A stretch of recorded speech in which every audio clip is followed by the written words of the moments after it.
Երեք Գեղարքունիքի զորամասերից մեկում հայտնաբերվել է 19-ամյա զինծառայող Նարեկ Համլետի Հակոբյանի դին։ Քննչական կոմիտեից հայտնեցին, որ զինվորի մահվան դեպքի առթիվ նախաձեռնվել է քրեական վարույթ։ Նախաքննության ընթացքում մեկ անձ ձերբակալվել է։ Շամշյան կոմը տեղեկացրել է, որ մահացած զինծառայողի ծնողներն այս պահին գտնվում են արտեժկրում, հայրը բուժման նպատակով, մայրը որպես խնամող։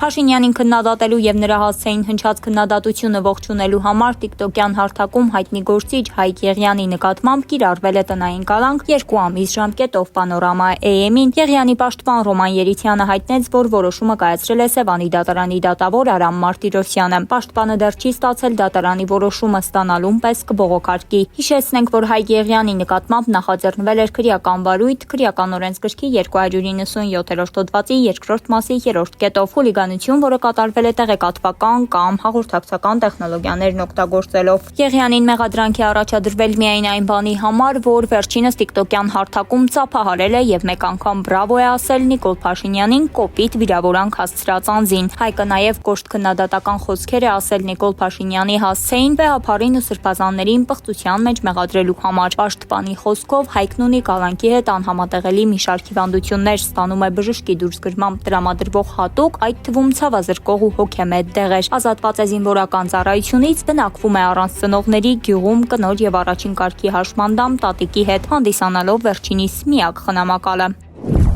Այսօր էլ պարզ դարձավ, որ Աննա Հակոբյանը լքում է կառավարական ամառանոցը։ Նա բաժանվել է Նիկոլ Փաշինյանից։ Իմ եւ վարչապետ Նիկոլ Փաշինյանի ամուսնությունն ավարտվել է, տեսանյութում ասում է նա։ Հակոբյանը մանրամասներ է հայտնել իր ունեցած-չունեցածի մասին, կարծում է, որ իր ձևակերպմամբ տաքսու վարորդները տրանսպորտներում տարբեր անձինք իր մասին տեղեկատվություն կտարածեն, ինչպես է կառավարական առանձնատունը վերցրել հիմքից ու տարել։ Նա նշել է, որ մեքենա եւ տուն չունի, տեղափոխվում է վարձակալած բնակարան։ Ցանկություն ունեմ շարունակել աշխատել որպես իմ քայլը հիմնադրամի գործադիր տնօրեն, բայց կարծում եմ միայն իմ ցանկությունը բավարար չէ։ Եվ բացի այդ, դատելով հակակոռուպցիոն կոմիտեի նախագահի ու լրագրողի միջև հարց ու պատասխանից չի բացառվում, որ ես եւս քրեական պատասխանատվության ենթարկվեմ որպես հիմնադրամի գործադիր տնօրեն։ Կյանք է, գուցեև հնարավոր է այդպիսի զարգացում, ինչ արած կապրենք կտեսնենք, իր խոսքում ասել է Աննա Հակոբյանը։ Արձագանքելով վերջինի հայտարարություններին Նիկոլ Փաշինյանն ասել է. Աննայի որոշմանը վերաբերվում եմ հարգանքով, վերջին 30 տարում իմ բոլոր դժվարին օրերին նա եղել է իմ կողքին, եղել է իմ ապավենն ու հենարանը։ Վստահ չեմ, թե ես նրա համար եղել եմ այդպիսին, թերևս ավելի շատ դառնություն եմ պատճառել, ինչի համար ներողություն եմ խնդրում։ Սոցիալական ցանցերում այս հայտարարությունը մեծ արձագանք է գտել։ Շատերն այն որակում են մեյմունություն, կապիկություն, շոու, որի նպատակն է մարդկանց ուշադրությունը շեղել կարևոր թեմաներից։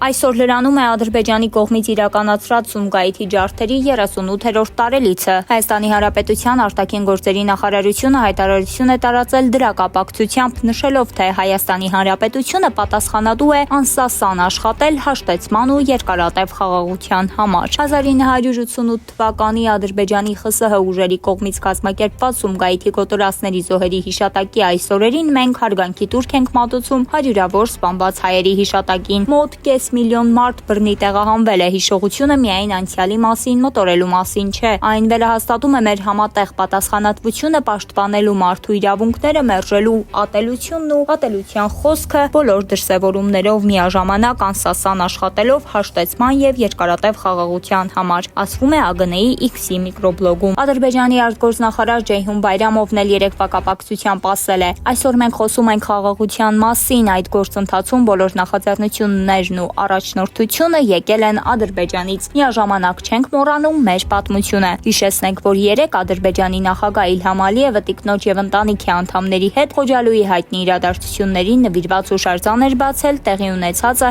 հերթական անգամ ներկայացնելով որպես հայերի կողմից իրականացրած ցեղասպանություն։ Էջմիածնի Սուրբ Մեսրոպ Մաշտոց 10 շենքում ծորակի ջուրը խառնվել է կոյուղաջրին։ Բնակիչներին այս մասին զգուշացրել է Էջմիածնի համայնքապետարանը։ Խնդրում ենք մինչև խնդրի ամբողջական վերացումը չօգտագործել ծորակի ջուրը ոչ խմելու, ոչ կենցաղային նպատակներով։ Վաղարշապատի համայնքապետարանը եւ Veolia ջուրընկերությունը համատեղ իրականացում են անհրաժեշտ աշխատանքներ վթարի պատճառների վերացման եւ ջրամատակարարման անվտանգությունն ապահովելու ուղղությամբ, հայտնել են համայնքապետարանից։